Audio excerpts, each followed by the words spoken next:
आणि आता बातमी ही संभाजीनगर मधून आहे। संभाजीनगरात जिल्हा परिषदेचे शिक्षक पतसंस्थेच्या बैठकीत एकमेकांना जोरदार भिडलेत।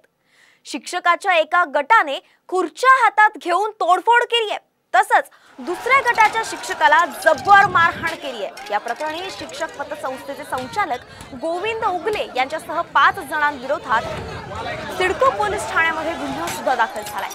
संभाजीनगर जिल्हा परिषद प्राथमिक शिक्षकांच्या सहकारी पतसंस्थेत बैठक होती। या बैठकीत चर्चा सुरू असताना वाद झाला। त्यानंतर काही शिक्षकांनी खुर्च्या उचलून थेट मारामारी सुरू केली।